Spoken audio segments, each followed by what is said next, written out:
Hey everybody, Sean here from Somm Wine Club, and I have got some wine for you.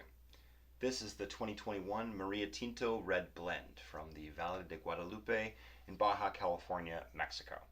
So this is the first time I've had a Mexican wine in the box, which I think, if my count is correct, that brings us to 20 different countries that we've had wines from in the Wine Club box, which seems like a milestone, so I figured I would just mention it.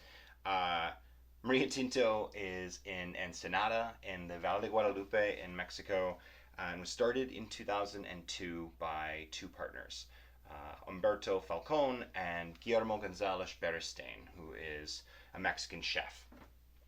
They wanted to create a winery making wine that could pair not only with Mexican food but also with international food. Coming from a culinary perspective, Chef Guillermo really wanted a culinary wine, and Umberto Falcone, with his history in sales and winemaking, he went and learned enology school in Monterey. Uh, they combined their talents along with fantastic growers in the Valle de Guadalupe and viticultural advisors to create this incredible red blend, which on the surface looks a little bit jumbled, I will admit. When I first saw and tasted this wine, I was like, how did they get all of these varieties? What are they doing here? So this wine's 35% Nebbiolo, 25% Syrah, 20% Tempranillo, 5% Merlot, 5% Cabernet Franc, 5% Malbec, and 5% Grenache. And anybody looking at that from the outside is just going to kind of be like, why? Why is it so many of these different things? And I don't know the exact reason, but I do know that it works. I'm looking at this in the same way that I look at kind of the like California mixed blacks, grape wines that were made from just mixed plantings of different grape varieties that were brought over by European migrants in the 1800s or 1700s. So being that this is primarily Nebbiolo, Syrah, Tempranillo, that's kind of where I focused my attention on trying to understand this wine. But let's go through and taste it, and we can kind of talk a little bit about each component and how it's contributing here. So, color-wise, this wine is fairly dark, but Nebbiolo is not a super thick-skinned and deeply colored red wine typically. So the fact that this is 35% Nebbiolo, it makes sense that this is only showing kind of like a moderate ruby color. There's still a little bit of like orangey tawny at the rim, but it's fairly consistent throughout. The nose is a lot going on. There is a lot of darker fruit here. It's black cherry, there's plum, there's a little bit of dried plum or prune even, maybe not quite that dried, but just like starting to be dried fruit. There's a lovely like black olive, almost like Kalamata tapenade kind of character, which I'm going to guess is probably coming from the Syrah. Same with this black pepper note that I'm getting.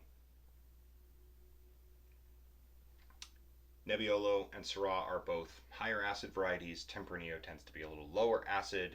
That being said, that's when they are grown in their homelands, and I don't have a ton of experience with wines from Baja California, so I don't really know how these varieties perform in the climate of the valley. And I do know that it is a Mediterranean climate. I know that it has some influence from the ocean, but because it has the mountains all around it, it's a little bit more shielded from that ocean influence. So the diurnal shift in temperatures from day to night is a little higher than it would be if they were directly exposed to the water. Some saddle leather, there's some ground spices like allspice, clove,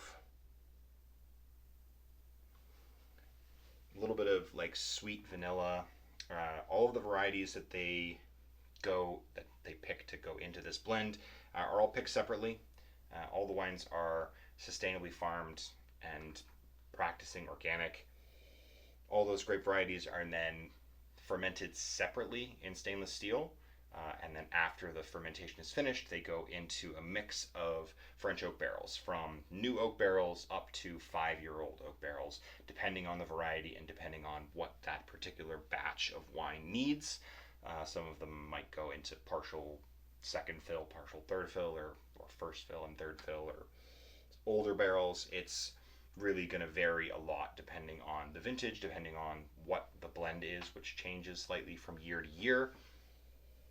And then after 12 months in barrels, they will take all of those wines out at the appropriate times, put them into a blending tank, allow them to integrate together in the proportions that they want, and then filter to go to bottle. So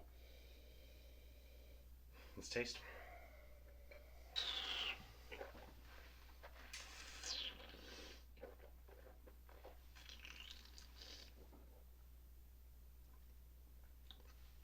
There is a fair amount of tannin here.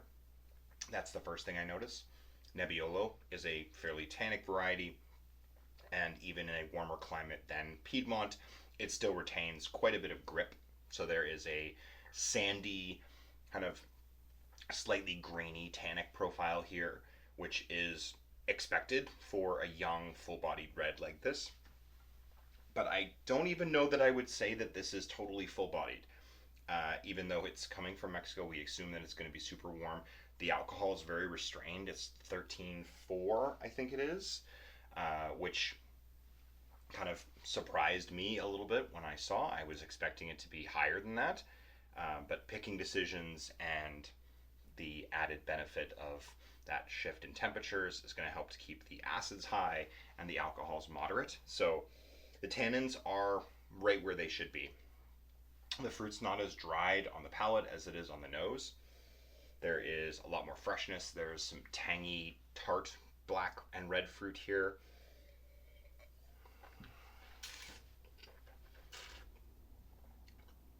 Almost like black raspberry, black currant, something just with a little bit less overall kind of sweet fruit character and a little bit more tangy, tart fruit character. The palate shows a lot more earth and spice. There is some dried floral. There is like dusty earth. There's a little bit of a brambly green, almost herbaceous note to the wine as well.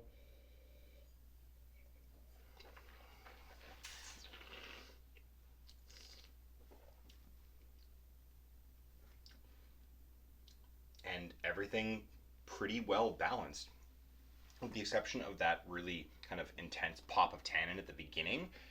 The wine kind of mellows out through the mid palate. The fruit comes in, and then you get a nice kind of back and forth trade off of fruit, earth, spice, and then the finish, which is long, persistent, and pretty intense in flavor. I think they've done a great job of creating a gastronomic wine. I hate saying that because wine is food and food is gastronomy, but this wine does have the potential to work with a lot of different things, and like they've intended, not just for Mexican food. So you can do this with your like classic French bistro food, whether that's steak frites or like a great backyard hamburger. You can also take this and go like elevated dinner party style, doing this with a roast or doing this with prime rib. You can play off of the spice character that kind of comes through with the Syrah, get a nice rub on that roast, cook the fat down, and make sure that you leave a little bit of that cap so that the tannins in the wine have something to grab onto. You can do backyard grilling. You can do vegetable-based dishes here too. Just make sure that they have the intensity and the flavor to stand up to the intensity in the wine. You don't want to end up overwhelming the subtlety of whatever it is you're cooking with really intense flavors. So think like marinating. Think if you're going to do things like eggplant or zucchini or mushrooms, add some additional flavor to them, whether that's like soy or balsamic, something that punches up the umami and the texture and the flavor of them.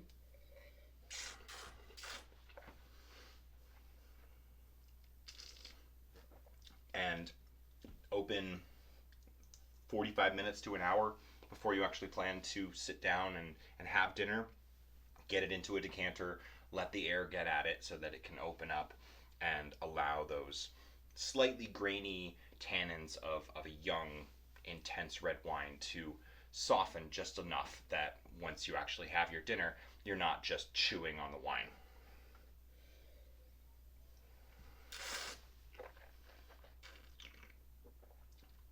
Impressive stuff. I mean, they've been doing it for 15 years, so 15, almost 20, more than 20 now. Like 2002 and then 2004 was their first finish, so 20 years. Uh, I'm very impressed and very happy to share this with everybody. The Mariatinto Red Blend. Uh, Go out and experiment with different food combinations. That's kind of what this wine was built for. So your oyster, your kitchen, and your wine. So thanks very much. Enjoy. See you guys all next time.